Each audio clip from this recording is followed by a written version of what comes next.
Marko na nebu. Jedan osobiti orač.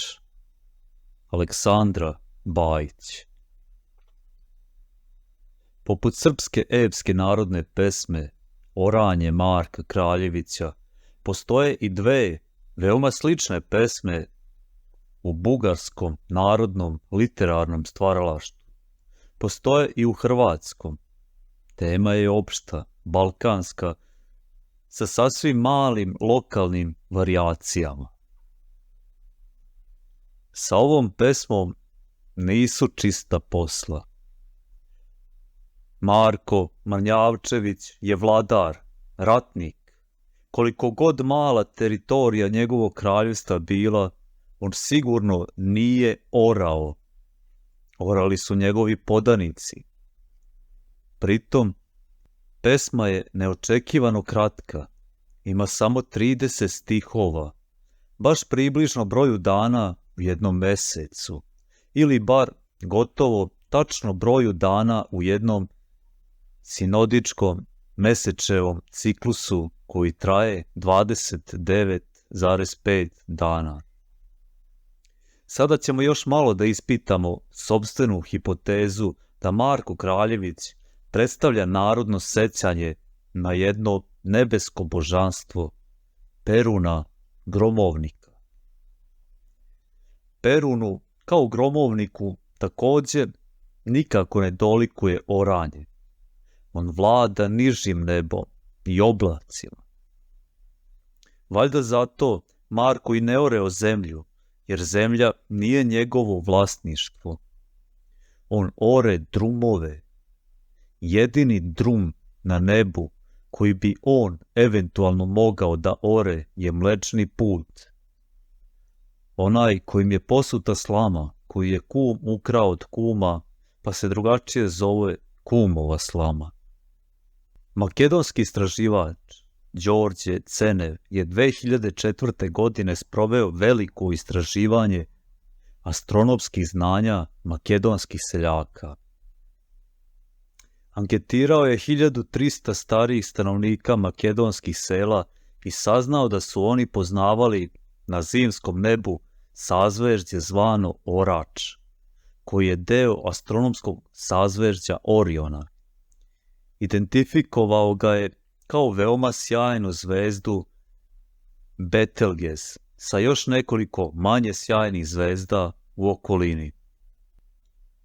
Isti istraživač je identifikovao i narodno sazvežđe Ralo i Volovi, kao 3 sjajne zvezde Orionovog pojasa sa još nekoliko manje sjajnih zvezda u okolini. Sada se mi pitamo, a gde su Turci janjičari? Nisu daleko. Đorđe Cenev je u blizini identifikovao i vukove.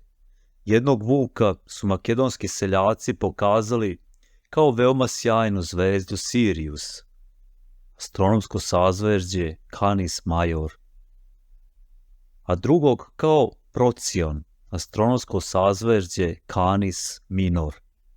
Ti vukovi su tokom zime stalno bili oko Orača, Rala i Volova, čekajući priliku da napadnu. Da bismo bili sasvim sigurni koji je drum Marko orao, na priloženoj mapi Orač stoji na samoj granici Mlečnog puta. A kada je to Marko digao Ralo i Volove i pobio Turke janjičare, to je baš sasvim jasno. Ova sazvežđa prestaju da budu vidljiva na noćnom nebu krajem aprila, oko Đurđevdana, jer su od tada na dnevnom nebu pa se ne mogu posmatrati.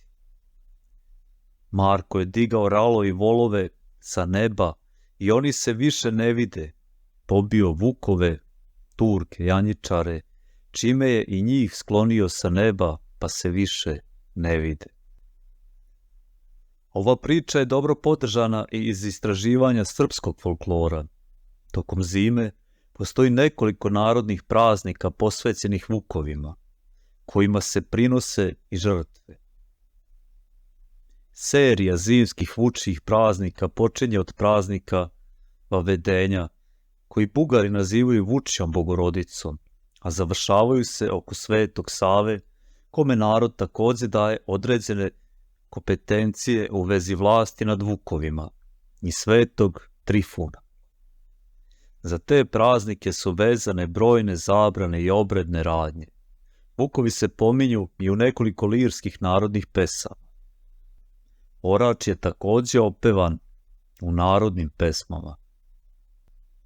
Oj, oraču, mlad oraču, otkud tebi, mlade voke, vitoroge, jarmovi, javorovi, i zavornji, bosiljkovi, i palice, šimširove, i bič, kose devojačke, ljuta guja, ručkonoša. Služio sam Božju majku, te mi dade mlade voke. Potpuno je jasno da ovo nije neki običan zemaljski orač, a ni njegovi volovi nisu neki obični, već su dar Božje majke. Eto, sada znamo i ko je Marku dao volove. On je poslušao, to jest poštovao svoju Božju majku i po njenom savetu otišao da ore. Ovdje treba da napomenemo da ovakvo tumačenje ove pesme nije sasvim naše. Pre nas ga je ispričao Dragan Jacanović, arheolog, na jednom od svojih predavanja. Njegovo tumačenje Turaka i Janjičara je drugačije. On ih je identifikovao kao narodno sazverđe Aramije, to jest lopovi, koje je identično sa sazverđem velikih kola. Astronomsko sazverđe Ursa Major, za koje su makedonski seljaci rekli da obilazi oko severnjače kao lopovi oko kuće. Sa ovim delom tumačenja nismo mogli da se složimo, jer se Ursa Major vidi na nebu tokom cele godine, te se Aramije nikako ne sklanjaju sa neba. Uvek su prisutni, što znači da Turke Janjičare moramo da tražimo na nekom drugom mestu na nebu, među zvezdama koje se ne vide do proleća.